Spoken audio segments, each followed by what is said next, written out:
Բարև ձեզ արգելի հեռուստադիտողներ, մենք շարունակում ենք կարևորագույն թեմաների քննարկումները պոլիտիկայի եթերում, իրական օրակարգի ֆորմատում այսօր, ինչպես ամեն շաբաթ, քննարկում եմ անցկացնելու քաղաքագետներ Երվանդ Բոզյանի եւ Ստեփան Դանիելյանի հետ, շնորհակալ եմ բարոյ հրավերս չմերժելու համար։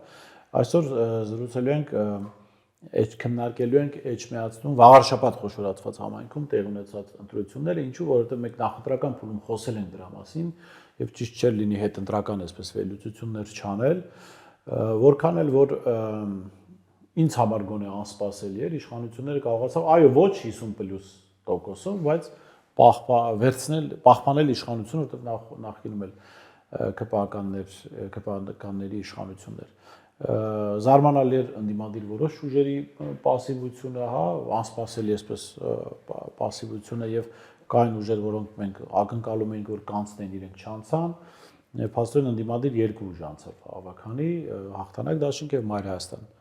կուսակցությունը։ Հետընտրական այս ամեն ինչը հաշվի առնելով բանալենք, սկսենք դրանից, ինչպիսին են ձեր վերլուծությունները, ինչպիսին են այդ ընտրությունները եւ ինչ հուշումներ արեցին մեզ, խնդրեմ։ Կարծում եմ առաջերտին մենք պետք է խոսենք ընտրությունների մասին հանրության կոնտեքստում, հա, հանրությունը ինչպես է մտածում եւ ինչի համար նման քվեարկություն տեղի ունեցավ։ Առաջի բանը, որ պետք է նշել, կա մեծ տարբերություն գյուղերի եւ քաղաքների միջեւ։ Քաղաքները ավելի ընդդիմադիր տեսք ունեն, գյուղերը ավելի պահպանողական են եւ մյուս կողմից մենք պետք է ասենք, որ ընդդիմությունը փաստորեն ես գլոբալ առումով եմ ասում ընդդիմությունը, հանրության հետ կոմունիկացիայի խնդիր ունի, հանրության ապագայի տեսլական, ապագայի նախագծեր առաջարկելու խնդիրներ ունի եւ մտքի գեներացիայի առումով ես կարծում եմ ընդդիմությունը դեռևս ձևավորման փուլում է եւ հանրության համար այնքան էլ հասկանալի չի, հա, ընդդիմությունը ինչ է առաջարկում։ Եթե կա մի իշխանություն, որ ասում է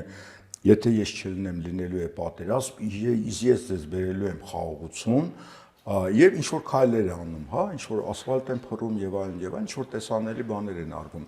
Ընդդիմությունը այս գլխավոր հարցերի պատասխանը չունի եւ ինստիտուցիոնալ առումով ընդդիմությունը ես կարծում եմ խնդիրներ ունի։ Սա առաջի եզրակացությունն է, որը ես ուզում եմ անել։ Խնդրեմ, պարոն Բոզյան։ Ես ուղղակի լրացնեմ Ստեփանի խոսքին, իսկապես քաղաքները ավելի ընդդիմադիր են, գյուղերը ավելի պահպանողական են եւ հենց դրա պատճառով էլ այս վաղաշաբաթի ընտրությունները հաշվի առնելով Երևանի, Գյումրի, Վանաձորի, Ալավերդի քաղաքային ընտրությունների փորձը, մինչեւ այս ընտրությունները անցկացնելը Նիկոլ Փաշինյանը ինչ արեց, Խոյ համայնքի 17 գյուղերը ոսկե գյուղի միասին միացրեց Էջմիածին քաղաքին, որպեսզի մեկ միասնական համայնք լինի, որպեսզի կարողանա գյուղերի հաշվին, կարողանա այդպես ասած բալանսավորել եւ կարողանա այսպես ասած հաղթանակ տանել։ Սա Նիկոլ Փաշինյանի ծրագիրն էր, որը ինքը դա կյանքի կոչեց։ Այլ խնդիրը, որ ես համաձայն եմ դրա հետ, որ իսկապես տեսեք, ընդդիմությունը Հայաստանում 3 խոշոր բողոքական շարժումներ են անում փողոցային։ Ես նկատի ունեմ 2020 թվականի այդ փրկության շարժումը, հետո եկավ 22 թվականի դիմադրության շարժումը եւ 24 թվականի սրբազան շարժումը։ Երբ որ ընդդիմադիր շարժումները պարտությամբ են ավարտվում, առաջանում է որոշակի հուսահատություն, անկումային տրամադրություն, ընդդիմադիր վերնախավը ապագի լեգիտիմացվում է հանրության մոտ, վարկանիշը անկում է ապրում եւ մոտարապես այսպիսի իրավիճակ է Հայաստանում եւ այդ պատճառով էլ ընդդիմությունը շատ ակտիվ հանդես չի գալիս։ Տեսեք, օրինակ, եթե մենք հաշվի ենք առնում Երևանի ընտրությունները, Գյումրի ընտրությունները եւ Վաղաշաբաթի ընտրությունները, ապա այստեղ բացի իշխանությունից իր սեփական դեմքով, իր սեփական անուն ազգանունով հանդես է գալիս միայն Մայր Հայաստան կուսակցությունը, ես չեմ ուզում ինչ-որ այս քաղաքական ուժին առանձնահատուկ տեղ տան, բայց տեսեք, Երևանում Մայր Հայաստանը մասնակցեց, ստացավ բավականին, ու չեմ ասում շատ, բայց որոշակի 15-16% ձայն, Գյումրիում էլի նույն իր անունով հանդես եկավ, ստացավ 6% տեղ, ստացավ 5.5%։ Այսինքն շատ կարևոր է, որ Հայաստանի քաղաքական դաշտը, դա քաղաքական ուժերը, սուբյեկտները իրենց ճանաչելու համար, իրենց ինքնաիդենտիֆիկացիայի համար, որպեսզի հասկանան, որտեղ ընտրությունը դա վարժանք է, քաղաքական վարժանք է։ Դե դու ընտրություններին չես մասնակցում։ Քո քաղաքական ուժի խոսույթը վարկանիշ անկում է ապրում, որտեղ դու որպեսզի դու կարողանաս երկար լեզու ունենաս, դու պետք է ընտրություններին մասնակցես որոշակի վարկանիշ ստանաս, որ դու կարողանաս մեծ խոսես, հա։ Հիմա տեսեք, փաստացի վաղ շաբաթի ընտրություններում երկու ուժ է մասնակցում, որը ես կարծում եմ, որ ճիշտ չի դա։ Այսինքն պետք է որ ասենք այնուամենայնիվ այլ ուժերը մասնակցեին, որպեսզի նախ ներկապնակը ամբողջական լիներ ընդդիմադիր դաշտի։ Հետո եթե ներկապնակը ամբողջական լիներ, ես համոզված եմ, որ այն ինչ որ կատարվեց Գյումրիում, կկարողանար նաև վաղ շաբաթում։ Տեսեք, Գյումրիում ամբողջ մեծ, այսպես ասած, բան գնաց, մոբիլիզացիա գնաց ընդդիմադիր դաշտի, որի արդյունքում իշխանությունը նույն բանը արեց ինչ որ վաղ շաբաթում, բայց չկարողացավ հասնել հաջողության։ 17000 ձեներ հավաքեն, այստեղ 14000 էր հավաքել, չէ՞։ Մեծ հաշվով, եթե նայում ենք պրոպորցիան նույնն էր, բայց պարզապես Գյումրիում ընդդիմությունը կարողացավ մոբիլիզացնել ամբողջ ռեսուրսը, այստեղ փաստացի ընդհանրապես երկու ուժ կարողացան մոբիլիզացնել իրենց ռեսուրսները, որը դա մտորիլ տեղիք է տալիս ընդդիմադիր դաշտի համար, որպեսզի ընդդիմադիր դաշտը վերլուծի։ Ընդհանրապես, երբ որ մարդիկ ստեղծում են քաղաքական ուժ, բան, իրենք այդ քաղաքական ուժը պետք է, այսպես ասած, փորձաշրջան անցկացնել ընտրությունների միջոցով։ Տեսեք, Մայր Հայաստանը հիմնվեց 22-23 թվականին, միանգամից մտավ Երևանի ընտրությունների ժամանակ, մի քանի ամիս անց, առանց վախի զգացողության, առանց վախի եւ որոշակի ինչ-որ արդյունք արձանագրեց։ Երբ կարծում եմ, որ ճիշտ կլներ, որ այն նորաստեղծ ուժերը, որ հիմա ստեղծում են, իրենք էլ այդ, այսպես ասած, այդ փորձաշրջանը անցնեին, որովհետեւ ընտրությունների ժամանակ քո մինուսներն ու պլյուսները միանգամից տեսանելի են դարձնում։ Դու մտածում ես, որ դու կարող ես այսքան տոկոս հավաքես, բայց այսքան տոկոս հավաքում, բայց դու կարողանում ես անալիզ անես, թե ինչն է պատճառը։ Քո մենեջերական համակարգն է սկսում հասկանաս, այլ ոչ թե սոցիալ նախարարություն է սարքում եւ մարդկանց ինչ-որ թոժակներ ես բաժանում, բայց առանց որևէ բանի։ Ես դա ուզում եմ։ Երկրորդ դասը, որ պետք է մենք հաշվի առնենք, դա այն է, որ փոքր կուսակցությունները, իրենք փոքր են եւ չեն կարող հաղթահարել 4%-ությունը, իրենք պետք է մտածեն, թե ոնց անեն միավորվեն ավելի խոշոր միավորումներով հանդես գալ, բայց այստեղ էլի մեղավորությունը ավելի շատ խոշոր միավորումն է, որտեղ խոշոր միավորումը պետք է առաջի այդպեսի միավորում, որտեղ փոքրը չի կարող գնալ ինձ վերսեք, հասկանում եք։ Հիմա որ խոսում են, թե ինչի օրինակ ասենք հայերենիք կուսակցությունը մասնակցեց ընտրության, ինչ են առաջարկում, որ Վանեցյանը գնա տուն, չզբաղվի քաղաքականությամբ, դա լուրջ առաջարկ չէ։ Այսինքն ինչ Վանեցյանը պետք է գնա ասի հարգելի խոշոր քաղաքական ուժեր ինձ վերցեք ցուցակի մեջ։ Հիմա հետաքրքիր թեմա բացեցիք, պարոն Բոզյան, ես լսում եմ այսպեսի մի խոսակցություն, որ ընդդիմադիր դաշտում կա, որ այն ուժերը, որոնք ձայներ են փոշիացնում, պիտի չմասնակցեն ընտրություններին, բայց ով որոշել, որ այդ հաստատ այդ ուժը ձայն է փոշիացնում։ Իհարկե։ Հիմա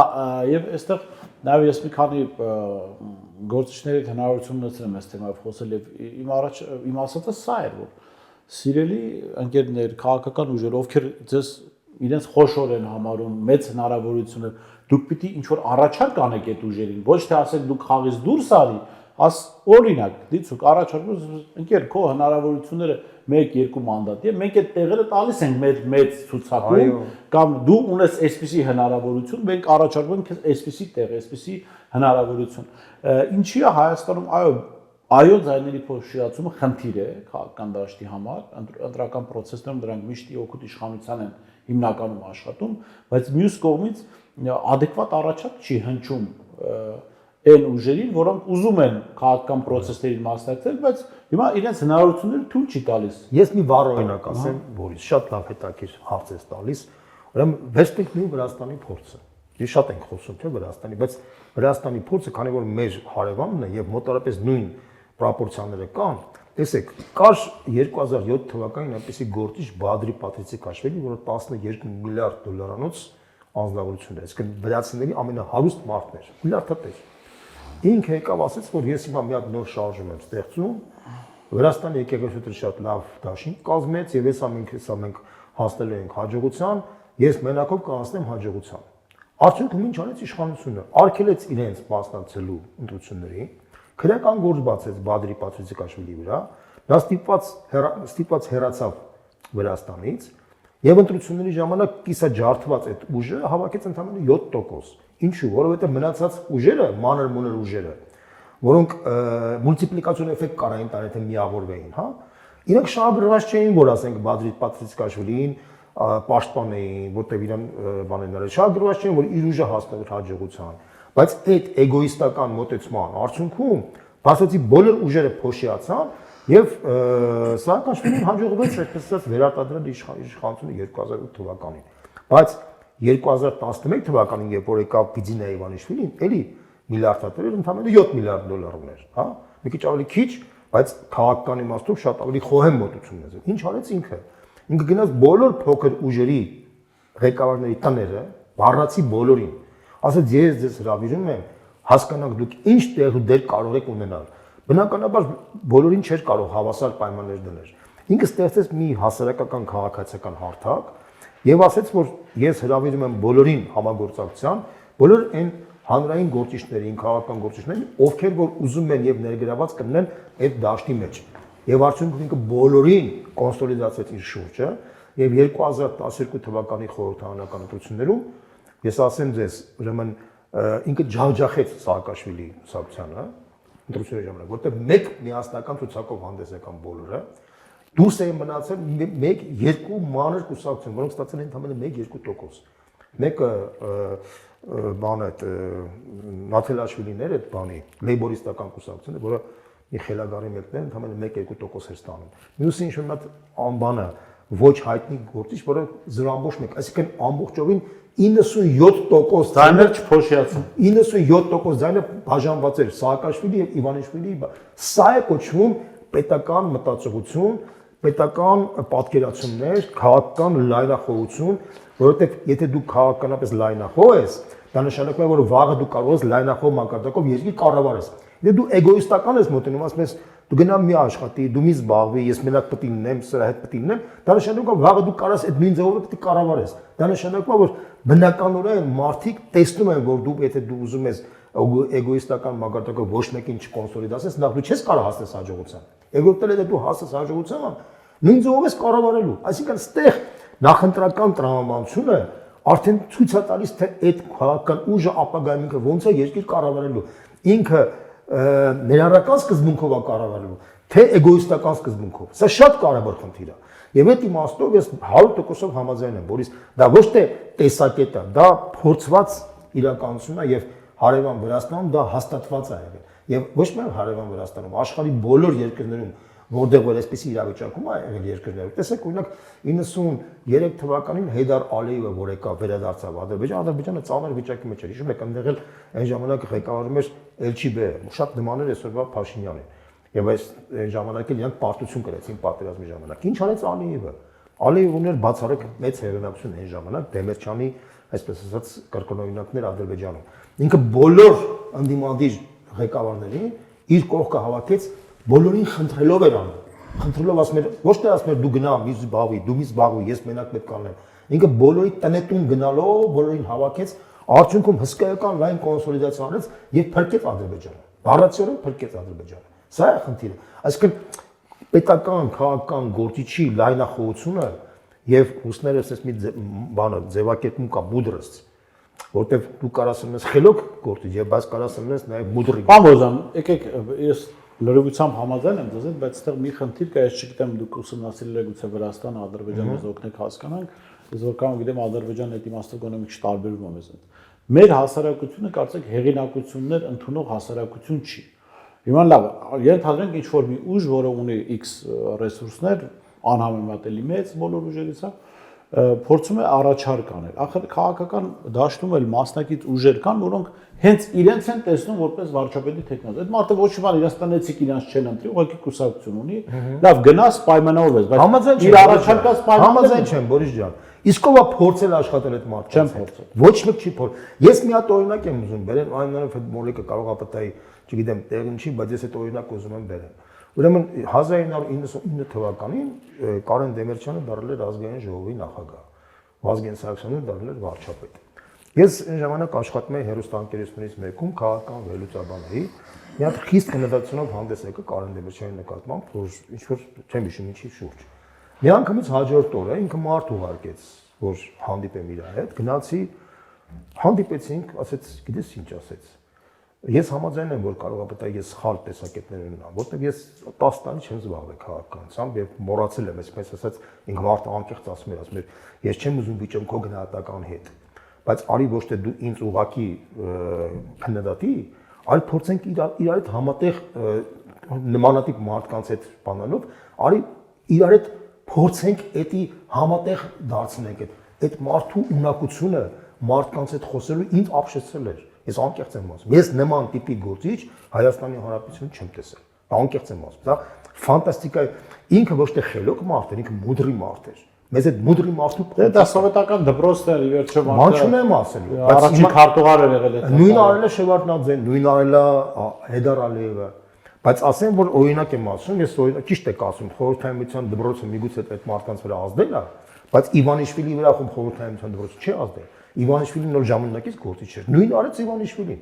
Այսինքն, սա իմ կարծիքով, գիտեք ինչով է պայմանավորված։ Ես կարծում եմ, որ հայ երբ որ մենք ասում ենք մենք պետական մտածողություն չունենք, այդ պետական մտածողություն չունենալը նաև ազդում է նաև մեր քաղաքական վերնախավի վրա։ Մեր քաղաքական մարդիկ են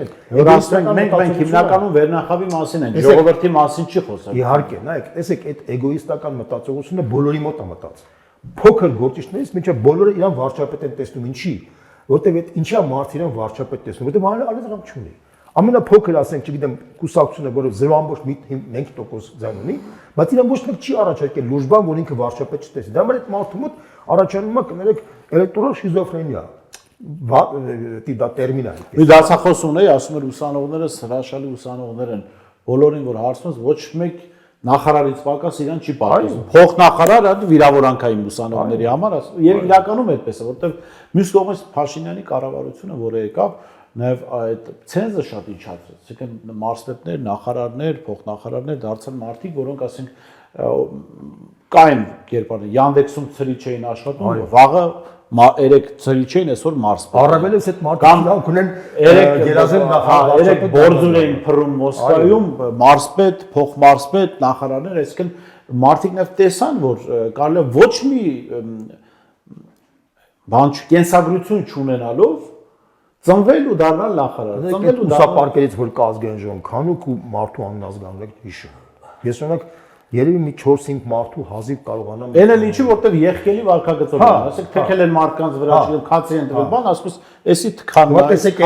հիմա այն 0.5%-անոց մարդը, կուսակցության լիդերը, որ տեսնում է որ բանը կա, չէ, պատկեր կա։ Ինքը իրանք ունի մտածելու որ ուրեմն մետաքրիր է, դա նշանակում է որ մենք պետքա տեսեք, մենք պետքա ոչ թե այդ մարդուն մեղադրենք։ Տեսեք, օրինակ ես օրինակ ինչ եմ բերում հայերի կուսակցությունը, որտեղ հայերի կուսակցությունը չի անցել այդ շեմը, չի անցել, բոլորը իրան քննադատում։ Ես չեմ քննադատում իրան։ Ես չեմ քննադատում, բայց տեսեք, ես օրինակ համարում եմ որ դա անարդար է, որտեղ մարդը աշխատել է, տանջվել է, ռիսկ է արել, մտել է, շատերը չեն մտել, բայց քննադատում են։ Բան բեզա, մի ընկեր ունեմ, որում մի քանի 0.քանի%, բայց ով է առաջարկել ով Վանեցյանին որ արի մեր հետ ինտեգրվենք մի հատ մեծ միասնական ոչ մեկ։ Հա, տեսեք, սա մեջ է։ ամբիցիաների առումով, մարդկանց ամբիցիաների բավարարման այդ մեկ միասնական ցուցակում յուրաքանչյուրի տեղը որոշելու առումով մի ընկերն հետաքրիր առաջարկ է արել գրավոր, որում հրապարակային չի արել, ես հիմա հրապարակային ասեմ, քաղաքագետ է եւ հայտնի մայրաքաղաքներից մեկում լավ կարևոր աշխատանքի ասում էր որ ինքը հայաստանյան քաղաքական ակտորներին ու խոշոր ակտորներին առաջարկել է որ գնացեք միասնական ճակատ կազմելու ճանապարհով եւ որպեսզի որևէ մեկը այսպես նեղացած չլինի առաջարկեք բոլոր ուժերին որոնք ուզում են այդ ցուցակում տեղ ունենալ եւ համարում են որ դուք գուցե արժանի տեղ չառաջարկեք իրենց ֆինանսավորեք թող պրայմերիզներ լինի ամբողջ հանրապետության տարածքով որ ուժը ինչքան ձայն ժողովրդական աջակցություն կհավաքի, ըստ այդմ այդ ցուցակում տեղ կզբաղեցնի։ Սա առաջարկ է թե չէ։ Դա բազմաթիվ տենց առաջարկներ կարելի է ունել։ Կարելի է փորձ ուսումնասիրել։ Մենք էլ ենք ուսումնասիրել 2013 թվականին Վրաստանի փորձը։ Մենք շատ էլի հետաքրքիր տարբեր առաջարկներ կարող ենք ասել, բայց դա առանձին, եթե կա տրամադրվածություն խնդիրը լուրջ քննարկելու, ապա բազմաթիվ նման տիպի առաջարկներ կարելի է քննարկել, ուսումնասիրել Եվ ես համոզված եմ, որ եթե մենք լուրջ ուսումնասիրենք, շատ հետաքրքիր արդյունքներ կարող ենք ստանալ։ Բան անել, ինչպես անել, ընտրություններին ու ենթադրաբար հերթական ընտրություն, եթե իհարկե արտահայտ չլինեն, շատ ժամանակ չի մնացել, բայց ես նայում եմ քաղաքական դաշտի ընդդիմադիր հատվածին, ու գրեթե չեն պատրաստվում։ Այսինքն չկա աշխուժություն, այսինքն աշխուժություն նկատվում է այս մարզում գրասենյակ բացեցինք, այլ մարզում։ Դա ասենք ոնց որ դուք ասեք սոցիալ նախարարության գործառույթ է, գրասենյակ բացելով մարդկանց չես ներգրավում process-ներին, հա։ Հիմա ինչպես անել եւ ինչպես է դուք ընդհանրապես գնահատում ընդդիմադիր դաշտի ակտիվությունը ընտրություններին մնացել է մոտ նու առավելագույնը 6 ամիս ժամանակ։ Մի 40 օր էլ նախընտրական քարոզարշավը կլինի, հա։ Բավարար է ընդդիմության հավաքական իմաստով ընդդիմության ջանքերը, գործողությունները։ Նախ ինչ է նշանակում հավաքական առումով ընդդիմությունը։ Ուզում եմ ասեմ կոնկրետ մի ուժի նկատիչում, բոլոր ուժերին Իսկ ասես, որ այդ ընդդիմությունները իրար նկատմամբ ընդդիմություն չեն։ Այսինքն ես այդ բաժանում եմ իշխանություն ընդդիմություն, իմ համար այդքան էլ ընդունելի չի, սակայն գա միջև էս հիմիկվա քննարկումը, որ ուրեմն որևէ որ խոսում են ընդդիմությունն է, մի կողմ դնենք ընդդիմություն ասված է ինչ է, փոշիացրել է ձայները, բայց նույն վաղարշապատում իշխանությունը նույնպես ձայներ է փոշիացրել։ Հանրապետություն կուսակցությունը 4%-ը չի անցել, չէ՞։ Այսինքն այդ փոշիացրելը մյուս ուժը, որը մոտիկ է 4%-ին, པարզ չի այդ ինչ ուժ է, հա, ինքը ում հետ։ Ազատ դեմոկրատները ինչ ուժ է, իշխանությունն, անդիմությունն, ինչ որ բան է, այսինքն սա նույնպես փոշիացված ձայներ է, բայց այդ բոլորին մտցնել անդիմության տակ, ես չեմ ասում, որ իրանք իշխանություն։ Չէ, բայց առնվազն իրենք օրինակ հանրապետությունը հասկանալի, բայց ազատ դեմոկրատները որպես ընդդիմություն է հանդես եկել, հիմա քաղաքացին, որը անտեղյակ է process-ներին, կարող է որպես ընդդիմադիր էլեկտորատ այն կա։ Վստահաբար ազատ դեմոկրատներ ընտրողը չի ուզել ԿՊ ընտրել, այդքան միանշան հասկանալի է, բայց ես ուրիշ բանի մասին եմ խոսում, հա։ Իսկ ով ասեց, եթե ընտրվեին, հա, ազատ դեմոկրատները որտեղ կլինեին, ում հետ կլինեին, հա, իմ համար հասկանալի չի։ Կարող է ես մեղք եմ վերցնում իմ վրա, բայց իմ համար հասկանալի չի։ Երկրորդ էլեմենտը, գանքո հարցին, հա, ինչ են իրենցից ներկայացնում քաղաքական ուժեր կոչվածը, հա, որ դու հարց ես դնում, իսկ իրենք ինչ պետք է անեն։ Քաղաքական ուժերը այսօր ցավոք սրտի թիմեր չեն իրենցից ներկայացնում։ Օրինակ վերցնենք շատ կարևոր առաջի դեմքը, հա, մարդիկ առաջի դեմքին են ճանաչում, խորհրդարանական ընտրություններին նաև ընտրում են ով է լինելու վարչապետ, հա, ով կարա աշխատի, շատ կարևոր է այդ առաջի դեմքի նշանակությունը։ Բայց Մայր Հայաստանը, որտեղ նաև Անդրանիկ Թևանյանը շատ մեծ հեղինակություն ունի, բայց մենք տեսնում ենք, որտեղ թիմը աշխատում։ Իր ստեղծված առաջին իսկ օրվանից ինքը թիմ է եղել։ Երևանի խմբակցություն թիմ աշխատել։ Ընտրությունների ժամանակ Գյումրիում եւ Վաղարշապատում թիմեր են աշխատել եւ դեռ արդեն բազմաթիվ դեմքեր կան, որոնք հանրության համար ճանաչել են։ Կա աշխատանք, որը մարդիկ չեն տեսնում, բայց դեռ անընդհատ քննարկումներ են լինում, կարող է վեճեր լինեն, ստեղծագործական առումով վեճեր լինեն, մտքեր գեներացվեն, միասնական որոշումներ ընդունել, այսինքն թիմ է, որը աշխատում է։ Հիմա եթե այդ առումով մենք գանք, ընդդիմության մեջ եղած մյուս ուժերը, ես սա քննադատելու համար չեմ ասում, ես վատ բան չեմ ուզում ասեմ, բայց թիմային աշխատանք մենք չենք տեսնում, որովհետև ինչ է նշանակում դաշնակցությունը։ Հա, դաշնակցությունը, այո, թիմա, բայց թիմային աշխատանք ես չգիտեմ ինչ արդյունքներ ունի մտքի գեներացման առումով, որովհետև մի բան է կուսակցությունը գնում ընտրության, բայց կուսակցությունը ինչ է առաջարկում իր ընտրողներին, հա, մարդիկ նաև առաջարկ են ուզում տեսնել։ Այսինքն կուսակցությունը պետք է լինի նաև մտքի կենտրոն կամ հենվի մտքի կենտրոնների վրա կամ մտքի կենտրոնների հետ համագործակցել Հայաստանում, Հայաստանից դուրս այդ աշխատանքը մենք Հայաստանում չենք տեսնում։ Ես մի անգամ շուտ նայեցի քրիստոնեա-դեմոկրատական կուսակցությունը Գերմանիայում տարին մի քանի անգամ կոնֆերանսներ է կազմակերպում։ Ուրեմն կոնֆերանսներից մեկը տնտեսությանն էր վերաբերվում, ուրեմն համառոտ ձևի 1000 էջանոց մի հատ բուկլետ են իրենք տպել, որտեղ առաջարկներ կա, ինչ պետք է անել, որին մասնակցում են ոչ միայն կուսակցականները, այլ կարևոր թինգ-թանկներ, կարևոր մասնագետներ, հավաքվում են, քննարկում են, Այստեղ գալիս եք եկակ այն կարևոր խնդրին, որ ես միշտ ասում եմ, Գերմանիան ունի տնտեսություն եւ կա ազատ փող։ Հիմա ինձ ասեք Հայաստանում 3 գործարարի անուն, որը հասկանում է think-tank ինչ է, որը հասկանում է քաղաքական ծրագրերի ֆինանսավորումն ինչ է, որը հասկանում է թե ինչու պիտի մասնագետներին վճարել, որպեսզի նրանք անեն ուսումնասիրություններ, այդ ուսումնասիրությունները օգտագործեն իրենց բիզնեսում, քաղաքական ծրագրում, այսինքն չկա այդպիսի, այսինքն ով ասես չկա։ Չէ, մի րոպե։ Չէ, ով ասեց, մեր կեսակյանքը այս 30 քանի տարվա։ Հիմա ես ասեմ ով ասեց, որ չկա, իսկ գուցե կա, իրենք վախենում են դա անել, որտեղ Ուրեմն չկա, всё, ուրեմն չկա, վախենում։ Եթե մարդը վախենում է, ասիկան ազատ փող չկա։ Եթե մարդը վախենում է նորմալ ծրագրի համար իր փողը ծախսել, ուրեմն չկա այդ փողը։ Վարիչ, մի րոպե, խնդիրը հետևյալն է, այս 30 քանի տարվա ընթացքում իշխանության համայնք պայքարը գնացել է ֆինանսները կենտրոնացնելու իշխող կուսակցության շուրջը եւ թույլ չտալ որևէ մի գործարար հանգարց ֆինանսավորի ընդդիմադիր ոչ միայն կուսակցությանը, այլ նույնիսկ անկախ կենտրոն կամ նույնիսկ լրատվամիջոց, որովհետեւ դա նշանակում է քաղաքական ամբիցիաներ եւ արդյունքում այդ նման գործարարները պատժվել են եւ մենք ունենք բազմաթիվ Ուրեմն չկա, մի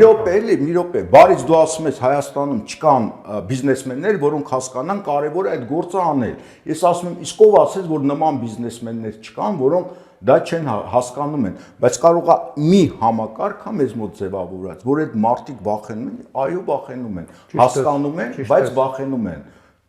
Կարող է եւ չեն հասկանում։ Ճիշտ ես ասում դու։ Հիմա խնդիրը հետեւյալն է, այսօր նույնպես, չէ, այս գործող իշխանությունը ինչով ասում։ Անդան, ներողություն եմ ես խնդրում։ Այս 21-րդ դարում տեխնոլոգիաները հնարավորություն են տալիս Թափուն աջակցել։ Հիմա տեսեք, դուք ունեք հետաքրքիր ալի կոնցեպտուալ հարթակ, չէ՞։ Հրաշալի վերլուծություններ, պատմական ակնարկներ, զրույցներ, որոնց ես հետևում եմ ակտիվորեն։ Հիմա դուք ունեք այնտեղ դրամավակի հաշվի համար։ Հիմա եթե որևէ մի գործարար ուզենա ձեզ ֆինանսավորի, առանց իր անունը երևալու, պրոբլեմա դա։ Ես օրինակ բերեմ։ Ուրեմն այս մի երկու ամիս առաջ իմ լավ ծանոթներից մեկը արտասահմանից ես բան եմ արել, որ տեխնիկական խնդիրներ ունենք, բազմաթիվ տեխնիկական խնդիրներ ունենք, լույսի, կամերայի եւ այլն եւ այլն։ Ես վերջում ասել եմ, ով կարող է թող աջակցի, ինքը ինձ բաներ էր նվիրել, ուղարկել էր զուտ տեխնիկական բան, ասեն գումար չի եղել։ Ասեք որ դրսի հայ մասն է։ Դրսի հայ, բայց շարունակություն կա այստեղ։ Ուրեմն ուղարկել էր, ինձ ես եթերով շնորհակալություն հայտնեցի, ու потом փոքր գումար էր, էլի մեծ գումար չէ։ Ասում է 2 օր հետո